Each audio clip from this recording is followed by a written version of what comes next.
Hello and welcome to Digital Transformation and AI for Humans with your host, Amy. In this podcast, we delve into how technology intersects with leadership, innovation, and most importantly, the human spirit. Each episode features visionary leaders who understand that at the heart of success is the human touch, nurturing a winning mindset, fostering emotional intelligence, and building resilient teams. My today's guest is Steven Hyde from London, the UK. We are going to dive into redefining leadership and innovation with AI at the core. We will create the CEO Playbook for scaling business in the AI era. Steven Hyde is the CEO and co-founder of Push Group, a leading AI-powered marketing company helping businesses shine through performance marketing, data, and innovation. A recognized thought leader in leveraging AI to drive measurable growth, Steven draws on leadership experience from global brands such as Walt Disney and Pepsi. With offices in the UK, USA, UAE, Denmark, and Greece, Push Group empowers businesses through dynamic campaign delivery, on-demand team training, and expert consulting. The company has been recognized on the global stage, shortlisted in 6 categories at the Global Search Awards 2025, including Best Integrated Campaign, Most Innovative Campaign in SEO, and Best Use of AI in Search. I'm honored to have Steven as a part of the executive group of the AI Game Changers Club, an elite tribe of visionary leaders redefining the rules and shaping the future of human-AI synergy. Welcome, Steve. It's a great pleasure to have you here in the studio today. Thanks, Emmy. I'm really looking forward to this conversation, from the time I met you in Dubai back in May. So it should be good talk we have. It was amazing to meet you in Dubai at Seamless Middle East, and I've been looking forward to this conversation so much. So I'm happy to have you here today. Let's start the conversation and transform not just our technologies, but our ways of thinking and leading. If you are interested in connecting or collaborating, you can find more information in the description. And don't forget to subscribe for more powerful episodes. If you are a leader, business owner, or investor ready to adapt, thrive, and lead with clarity, purpose, and wisdom in the era of AI, I would love to invite you to learn more about AI Game Changers, a global elite club for visionary trailblazers and change makers shaping the future. You can apply at aigamechangers.club. Steve, to start with, I would love to learn more about yourself, about your journey, about your passions. Tell us more, please. Wow. Okay. So I'm quite old now, but I can give you a bit of background to kind of how I got to where I am now. So very, very briefly, I came out of university in the 90s and I'd studied business, which was quite unusual at the time. But I came into a world, if anyone remembers the 90s, I came into a world where the best graduate jobs were to go and work in FMCG, so working in fast-moving consumer goods for companies like Coca-Cola or Mars or so on. And I eventually ended up working, actually, funnily enough, in the Middle East for an American company, and then eventually working for Pepsi in the UK, and then Disney. But that was the 90s, and that era was very, that was all really, if we remember it, that was pre-digital, really. And I think it's interesting, that context, because obviously I've been someone that's seen the emergence of firstly digital and digital marketing, and then seen now the emergence in the last 5 years, really. That's the time I really focused on it, of AI. And I think they are distinct eras, but we'll get to talk about that. But yeah, that's the background. So I had a corporate career up until about 2002. Then I started, Emmy, doing some internet consulting and internet marketing consult. And then I met a guy who was co-founder of Push in 2005, so 20 years ago. It's that Ricky Solanke, who's my co-founder.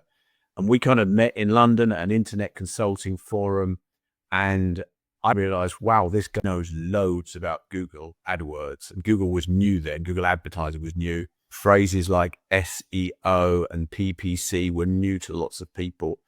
And that's how we kind of started. We started Push in 2007 together, and we've grown ever since. So it started in a consulting room in London, and has grown, to be a business that's now in a number of different countries. And along that journey, it's been great, but there's been some downs and some ups. We've had a lot of different war stories from that experience, which, I hope I'll share with you today, because it's not all plain sailing. It's not all easy. It's not, you don't just start a digital business and then it just goes fantastically from day one. There's lots of things that you get wrong as well.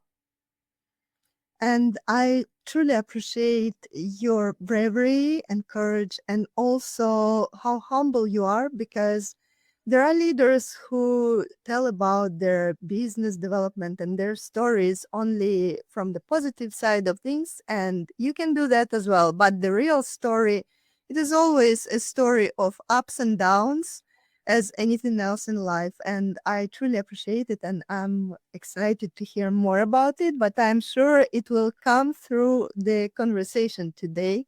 Steve, scaling a business has never been easy, but the AI era is rewriting the rules of leadership, innovation, and growth. CEOs and board leaders today are not just leading companies, they are architecting intelligent organizations in the uncharted landscape. Let's start with your view. How must the CEO mindset evolve when AI sits at the very core of business strategy? Wow. Okay. It's a really big question, and there might be a big answer to it, but I suppose I think it's useful for us as human beings to get into context just how big this shift is, because different people have a perspective on just how much of an impact AI will have. And obviously, I'm trying to focus on marketing, but looking at the wide context of AI in business and AI in general, I think I'm a big believer in kind of keeping up to date, and I read magazines like The Economist every week. And The Economist is really instrumental in just how it tries to portray this change in the macro or the global economy that we're about to experience. And I think as human beings, one of the challenges we face is that we, as me, you, and everyone watching this, has not been through the kind of level of change that we're about to see in the next few years, 5 years, 10 years. It's going to be immense. It started, it's happening, but it's not. And I think this is one of the dangers. It's not a small change, and it's going to happen very, very quickly. And there's lots of noise around. For example, there are some people that sit in the camp that will say there's going to be mistakes that are made. There'll be AI companies that go down, and everyone will say, oh, look, it's just the bubble has burst.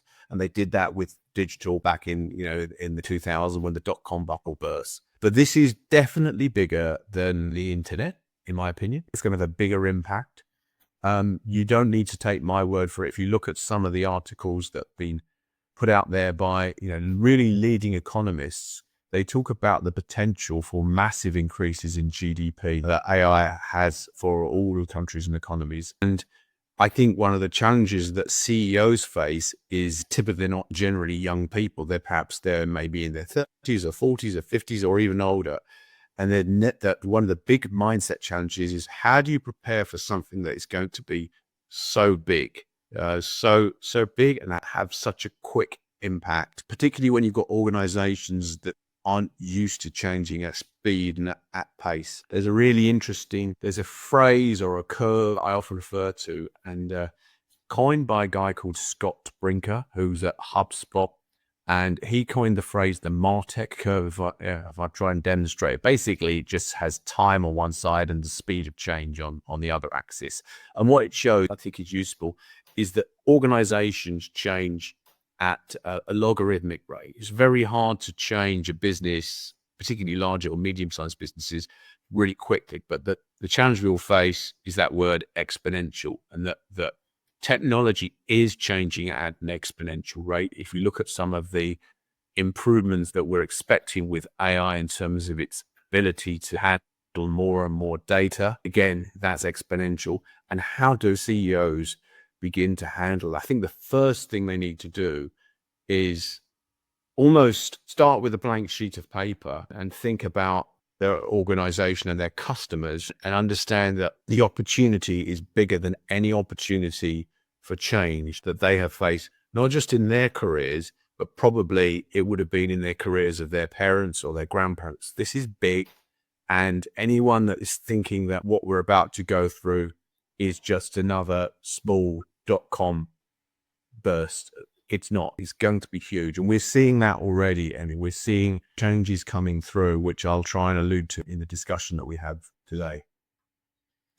I really appreciate that you highlight it as something outstanding, something we haven't been through before, and something to pay attention to in a different way. Because I see many leaders are still comparing it to what our civilization has been through and simplifying the perspective, which means that it might be comforting, but it is not going to prepare us to what's next to come. So I would like to dive a little bit deeper.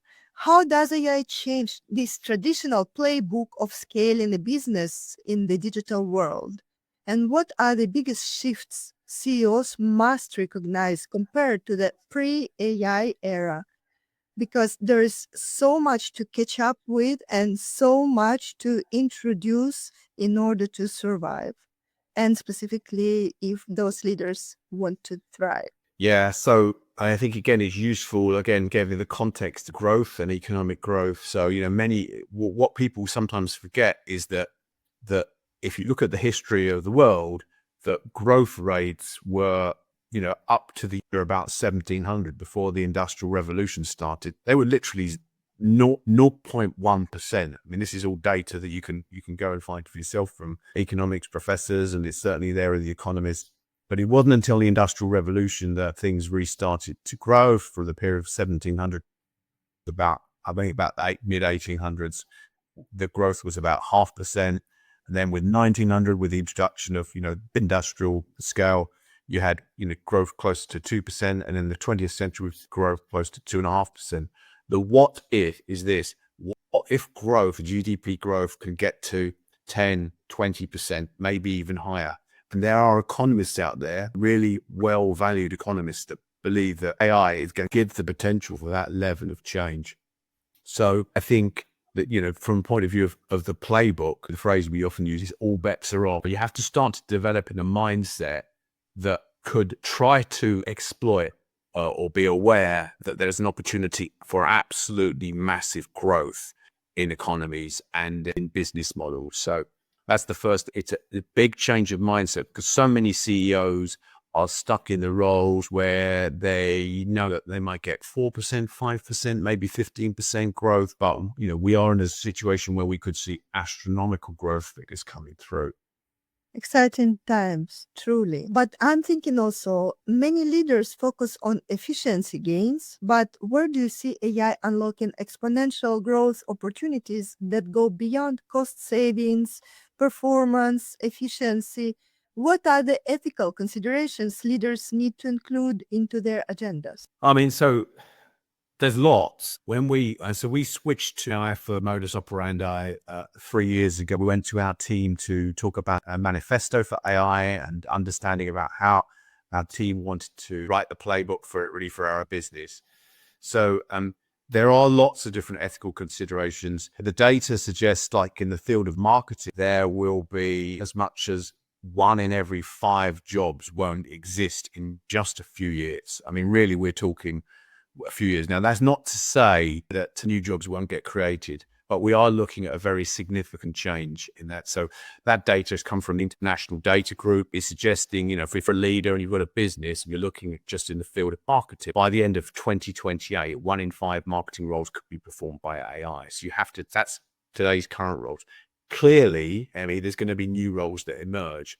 But the phrase is that from a marketing point of view, a marketeer won't necessarily lose their job to AI, but they will lose it to a marketeer that's using it, well-versed with AI. So it's some big numbers coming through. So that, just to reference that's not Steve's opinion. That's data from the International Data Group.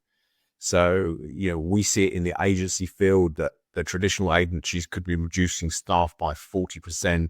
They could be migrating execution to a certain limited number of AI-enabled contractors and focusing many of their resources on advanced data governance and AI services. So it's a big shift. So I think the first ethical consideration is What does it mean for my existing team and employees? How do I make sure they're equipped to move into this new world? Because there's going to be new roles that are emerging. They're already starting. You've already heard of many names, and there's new terms that are emerging, particularly in the field that I work in. That's true. But as I'm surrounded by those AI game changers who are working with the agentic solutions, and then we're not talking about people anymore.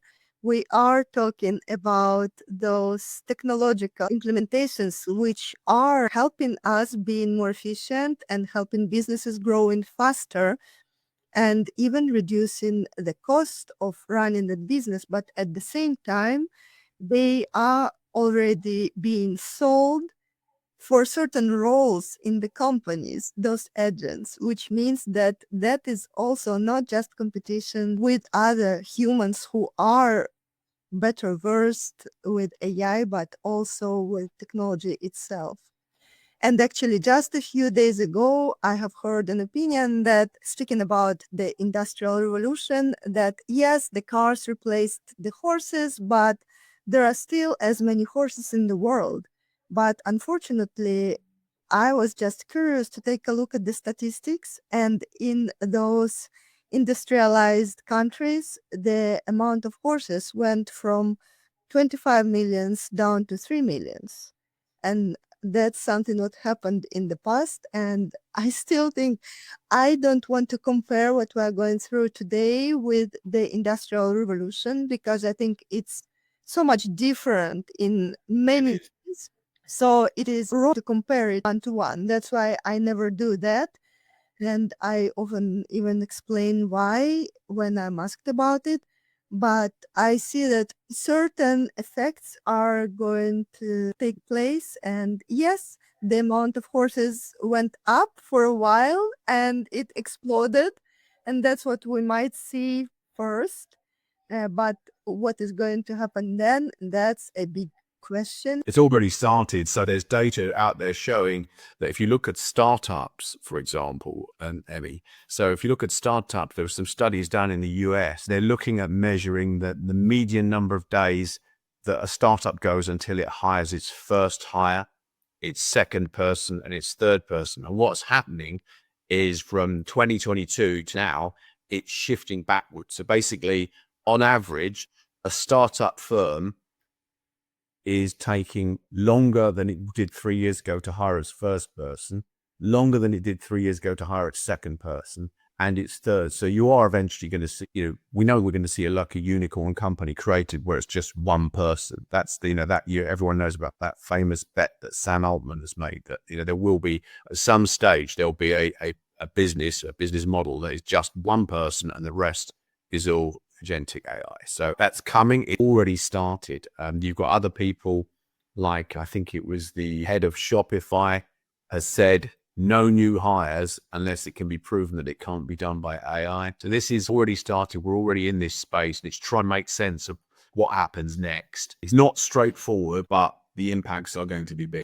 I couldn't agree more. And you made me think about my recent conversation with one person who is offering fundraising as a service to startups and small businesses. And he told me, trend is shifting, because if before they were asking for 100,000 and it was okay. So today I know that I can build the same for 10,000, and I've done that. So I'm reconsidering the game, and that's what is happening as well. It's so many variables that we have to take into consideration in this transformation. But of course, this is both exciting and something we haven't been through before as humans, as leaders, as business owners. So we have to be adaptable, and also we have to care about the consequences. Yeah, definitely. How should CEOs think differently about innovation when AI is no longer just a tool, but an embedded driver of strategy, culture, and customer experience? I feel that the evidence suggests that creativity, which obviously is a core component of innovation, is still very much human-centric requirement is needed in order to get some true groundbreaking creativity. I think what we've seen that AI as it currently stands, and it's improving, of course, literally every day, is very capable of producing content output ideas that can accelerate existing idea models. But I still think that human touch is important to be able to challenge and build on some of the tools and work they are able to provide. So we're in an era now where I think from a marketing point of view, you've got hyper personalization, automation that's AI led, strong generative AI, improving prompt engineering, great predictive analytics, and so on. But the need for, if you like, the kind of the beauty in all of this is be able to, for human beings to work and understand how AI is adding value to their roles, but it also frees up people to become more creative, give them that time to be doing a lot of the less repetitive tasks and focus on really true creativity. I agree that certain jobs are, and certain tasks as well, are, as my other guest mentioned once, dehumanizing. So at a certain point, we are going to see a completely different landscape, and that's a great news. What role does this human-centric leadership play in balancing automation, creativity, and trust as organizations scale with AI at the core? What do you think about it, Steve? I think first of all, I think it's important to be open with teams, to be open with them about, really open, maybe more open than CEOs have ever been before. CEOs should be capable of saying, I don't know where the future is going to take us exactly. I've got some sense of it, but they need to show that they're excited, but there are some things that they are also concerned about. I think it's important to involve people very early on in those conversations. Like I said, as we did at Push, where we built out an AI manifesto with the team. We're going through a process at the moment, Emmy, where as a business, we are reassessing some of our cultural values. So in the past, I'm not saying these are all not appropriate, but we're recognizing that the shift that we're going through, that we need to revisit our values and the way that we work. So I think that's an aspect of leadership that CEOs need to consider, that some of the ways that we work might change. So for example, our previous value that we held dearly at Push, that really existed, I would say, in the digital era, and they grew up from the late 2010 period, would have been values that we held about being always ahead, about being fast. And what I mean by fast is about making decisions fast. We had a value around classic one, but around family. And that was because we had a lot of young people joining us from other countries. We wanted to look after them and make sure that they felt part of the team, and also around being open. Now, as we go through the next few weeks, we're working through some of the values that we hold at the moment. And there's new ones that are emerging, which are things like being able to be very direct and candid with feedback. So with things like tough love, it's going to be one, because we're going to have to be able to move even faster at the pace that we make decisions. We're also going to have to look about kind of that. We talk about things like relentless curiosity, because it can't be, I think in the previous world, and it's strange to think of this. So in our case, in marketing, where, even 10 years ago, we were very Google and Meta centric, and we were looking at how those different channels impacted on our clients. In the previous world, funny enough, things didn't change that much over the course of a year or two. Now we're seeing changes happening obviously a lot faster. And so we need a value set that responds to that and that the team are comfortable with. And we are going through that work at the moment. So I think one of the first things that I would say is important for human-centered leadership is to acknowledge your own excitement, but also concerns, and then bring those conversations into the team and into the leadership team and talk about how they might be able to respond, and be prepared that the values may change and the culture may shift. One thing we've noticed, so Emmy, you've heard of the phrase digital native. So we've noticed that actually, this is fascinating, is that some of the people that have been at Push in the past when we said that we were shifting to being an AI first business, what's fascinating is and these were people that may be in their 20s, late 20s, some people were not comfortable with that change. And I'm going to use this, they wanted to be a PPC manager or a digital marketing manager, and they moved on to other digital agencies that aren't moving as fast as we are. But at the same time, we've attracted talent coming into the business. I have to say a lot of it's from other countries, by the way, attracted talent into business that are people that are more AI native, AI curious. They start their day by working on Replit or working on an agentic tool. They just have a different mindset. So I think we're seeing a shift from a human being point of view. We're seeing a shift them. It's no longer about conversation about people being digital natives. They now need to be AI native. They need to be AI first. I think that does present a human challenge for all leaders to think about the people that they have in their business. Maybe it's a time, Emmy, maybe it's a time to get, if you want new blood into the business, maybe it's a time to get, even younger people in that are, working on these tools day in, day out. Just like for example, my 17-year-old son will be using AI tools almost constantly in how he completes his research. So I think there's a lot there to unpack, but I'd summarize that by saying how definitely be open, admit that you don't know where all of this is going, but have an open conversation with your leadership team and talk about whether or not the values that you have or have had as a business, whether or not they're going to be appropriate for this new world. I totally agree.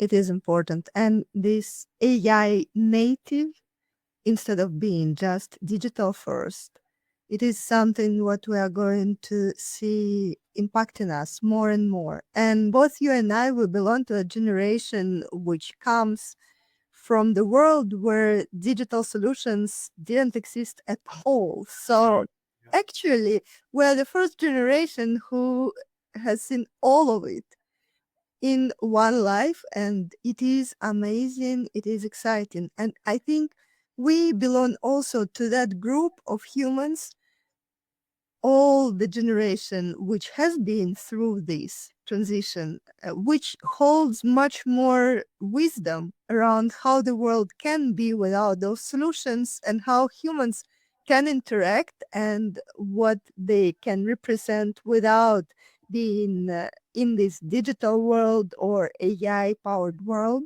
And that's also a huge advantage.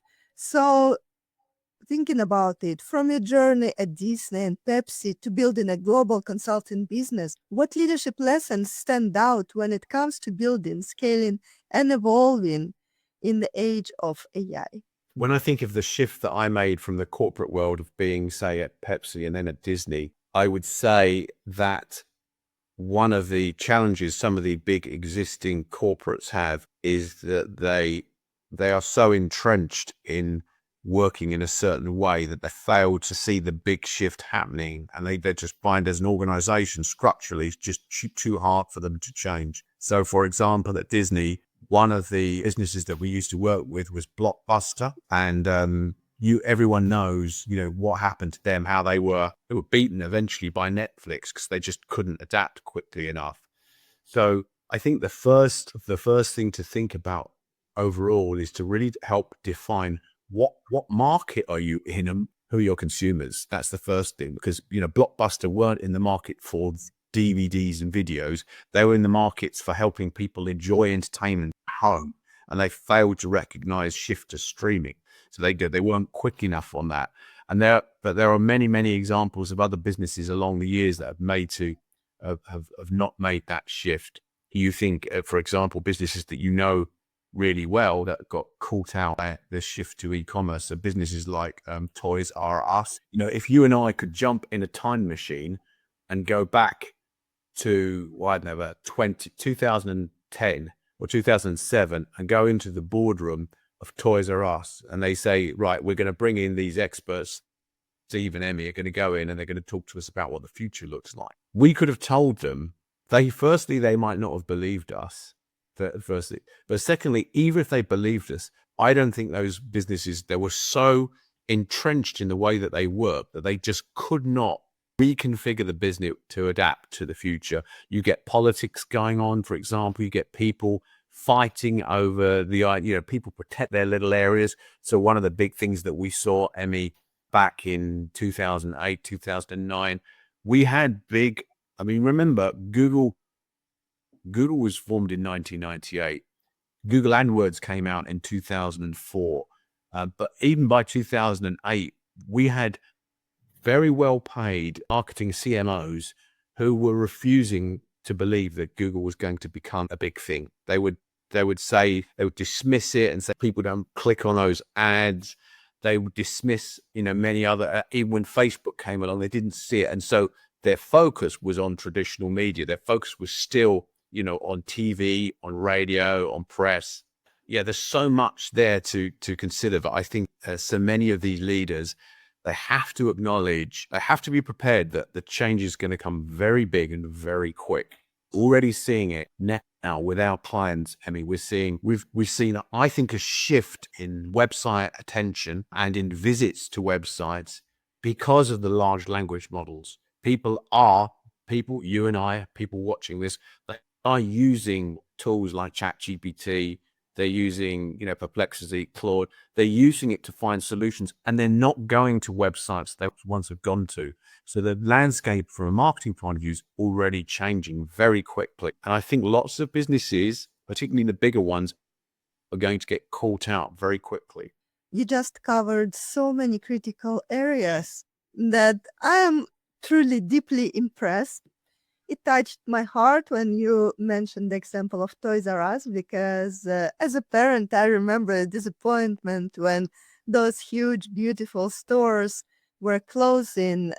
And it was because they didn't get a chance to adapt, and potentially they refused adapting as well. I've seen the internal politics and the way people is fighting for keeping their status quo in the big corporations. It is also something what is going to hold back many businesses from growing and potentially, unfortunately, even surviving this transformation. I also agree that those shifts, they are going to be very fast, very powerful.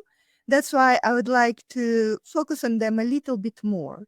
So in practice, what organizational shifts, structures, processes, or decision-making models are required for CEOs and board leaders to truly embed AI into the DNA of their company? Okay.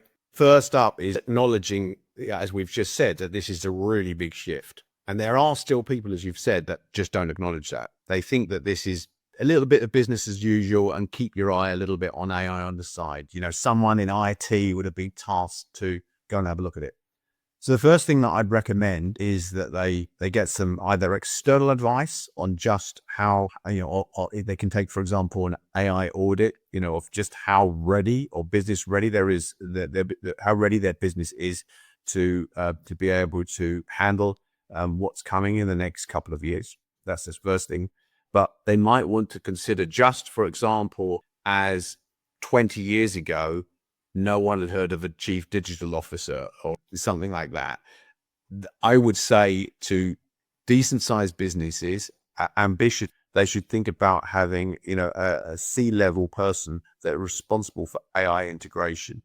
So we have a push. We've had for 2 years, we have an AI integration director whose role it is to check across our business different tools that we could be using to accelerate the adoption and automation of AI into our own business. That role is we're now playing that role in other clients. We're playing the role where we're going in, we're running AI audits, we're running them quite quickly as well. And then we're talking about the roadmap for the future for businesses as they move into the next couple of years. So one other thing that I think is quite useful to consider from a mindset point of view, Emmy, is that CEOs should not think of AI or this shift as, and many of them do, they think of it as like an IT project. And they think of it maybe as like an expensive IT project. The first thing that they should do is to start to look to try and see how they can get the right people in place and shift the culture to one of testing and experimenting and adapting, and this is not something that they can keep on kicking the can down the road. They have to start now, and they have to start with looking at making sure that the conversation around AI is a regular monthly boardroom discussion. It's not something that they review once every year. It's not something that they can just push to the IT people. It needs to become right now on every single monthly board meeting that they have.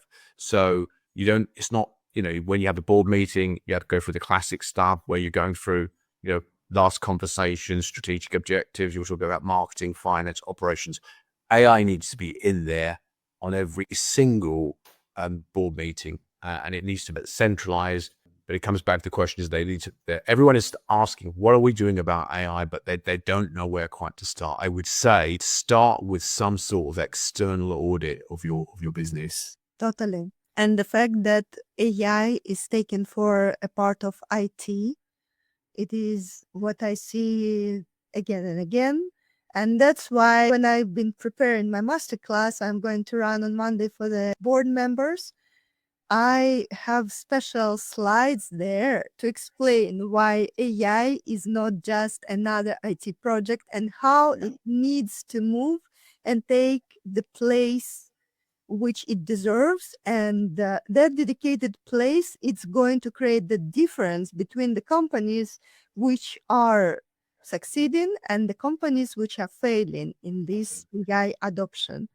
So I couldn't agree more, and there we are 100% aligned, definitely. But I so much appreciate all of your insights around this because truly it should be a part of the recurrent conversations, not just a nice to have, but a focal point, focus on what is going to change and how to embrace those shifts in the best possible way in order to find those benefits and deal with the underwater stones, which it brings as well. Steve, what is one thing CEOs and business owners must unlearn if they want to successfully scale in the AI era? When I talk to leaders and I mention the unlearn part, they first get very surprised because it's not often that we are thinking about unlearning. And that's why my masterclass is also called Unlearn, Adapt, and Thrive. At the same time, they admit that the unlearn part might be the most difficult part for us because we are used to running the business as usual. Well, I mean, that's a really, really good question. It's not necessarily an easy thing to answer. I could go back to what I started the conversation with, which is, almost unlearning that growth is incremental, that it's certain, that, there's like a mindset of around growth, that growth might be 5%, 10%, 15%, or whatever in an industry. I think that's one thing that people would need to unlearn, that there is the potential for very dramatic growth in businesses. I don't know that that's the answer that I would say is my number one for unlearning. I would say, I think there's something around looking outside of their own industry, their own sectors, their own vertical markets, and looking at what's happening elsewhere. This is a time to be looking and trying to understand emerging new business models that are coming across a whole range of sectors. I think that's what I would be trying to do. I don't know whether that quite answers how to unlearn something, but I think the problem with many CEOs is they tend to just stay in their lane. They look at their company and they look at the market that they're in or the vertical that they're in, but they need to start looking outside of it, because that's where they might get some lessons. Because what we will see, or what we're starting to see already, is we're getting completely new business models emerging from this revolution. I mean, absolutely unheard of business models that will transform. We saw something similar but smaller in the digital revolution. So, obviously in the digital revolution of the noughties, had e-commerce businesses emerge. Suddenly people realized that they could go out and build their own e-commerce business. Before, back in 1997, if you or I said to someone, we want to start a business and we want to sell some product, we'd start a shop. But then you had people starting e-commerce business. Well, Now you're going to have a whole new range of business models coming through. I don't know what they all are yet, but CEOs need to keep mindful and be looking at those. That's super valuable. And I agree, we don't know exactly what. And specifically, we can't think about how when we don't know what, but we have to be open. And there are certain signs of what is about to come. So it is also about opening up our mind and having a broader perspective to be more receptive, probably, to those subtle shifts which are pointing in the direction of next coming steps of development. Steve, can you share one powerful piece of advice to CEOs, business leaders, and executives on how to future-proof their leadership and ensure sustainable growth in the coming years of AI transformation? I enjoy our conversation so much. Just to wrap up with something super condensed, super valuable, so that everybody has this insight to land in their reality. Okay, I think I'll go with one, which is almost two, but I would say you got to bring AI a conversation into the boardroom, which may mean bringing in an AI integration director or an external consultant.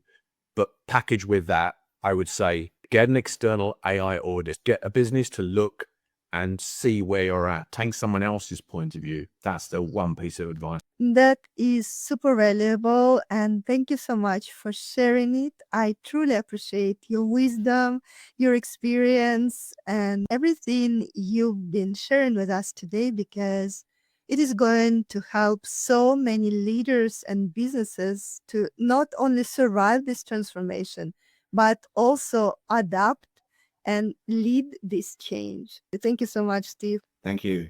Thank you for joining us on Digital Transformation and AI for Humans. I am Amy, and it was enriching to share this time with you. Remember, the core of any transformation lies in our human nature, how we think, feel, and connect with others. It is about enhancing our emotional intelligence, embracing a winning mindset, and leading with empathy and insight. Subscribe and stay tuned for more episodes where we uncover the latest trends in digital business and explore the human side of technology and leadership.